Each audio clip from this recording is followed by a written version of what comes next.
They say evil doesn't always come in monstrous form sometimes. It arrives as something innocent, something that looks like a child. On a quiet night in Abilene, Texas, in the late 1990s, a man named Brian Bethel sat inside his car, parked near a movie theater, scribbling a check under the soft glow of a streetlight. The world outside was calm, silent. Two young boys stood there, wearing hoodies pulled over their pale faces.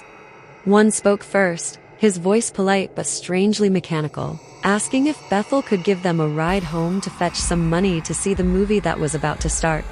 Something in their tone made Brian uneasy. It wasn't fear exactly, but a deep, instinctive dread rising from somewhere. Still, he tried to stay calm until the older boy stepped closer into the dim light, and Brian saw what froze him completely: eyes, entirely black. No whites.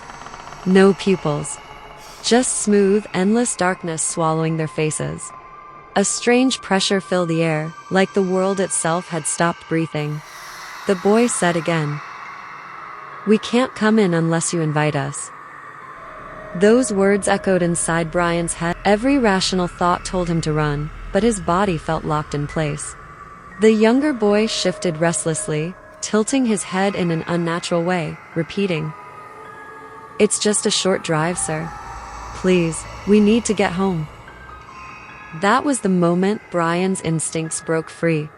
He turned the key, slammed his foot on the pedal, and sped away, his heart hammering as he looked in the rearview. The space where the boys had been standing was empty, no sign of them, no movement, nothing but darkness.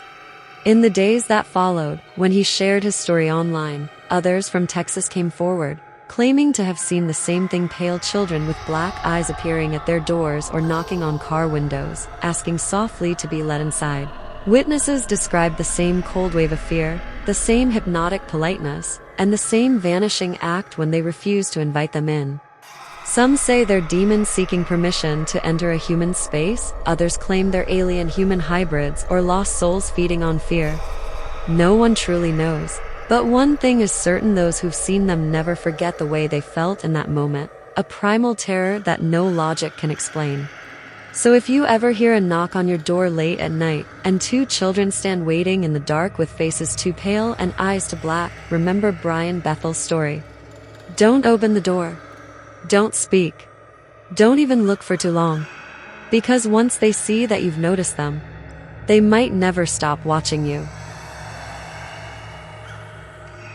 In the small town of Yorktown, Texas, stands a rotting building, windows shattered, doors chained shut. Once, it was the Yorktown Memorial Hospital, built in 1950 by the Felician sisters to serve the sick and dying. But healing soon turned to horror. Over 2,000 people lost their lives inside its walls, and when the hospital finally closed in the late 1980s, the locals thought the suffering had ended. They were wrong.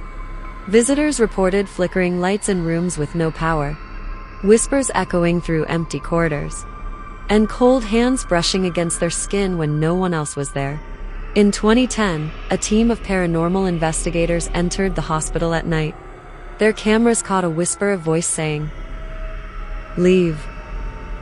Clear as day, though no one had spoken. One man screamed after feeling something grab his shoulder. When he turned around, there was nothing. Later, their footage revealed a figure tall, dark, and motionless standing at the end of a hallway.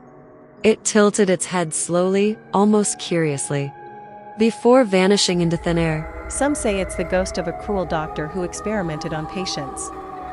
Others believe it's one of the nuns, doomed to wander forever, praying for the lost. To this day, Yorktown Memorial Hospital remains abandoned, but those who've dared to enter say the air feels alive, thick with sorrow and something else watching. So if you ever find yourself driving through Texas on a lonely night, and you see children with eyes like endless black, or an old hospital bathed in silence, don't stop, because in Texas, some souls are still waiting for you to let them in.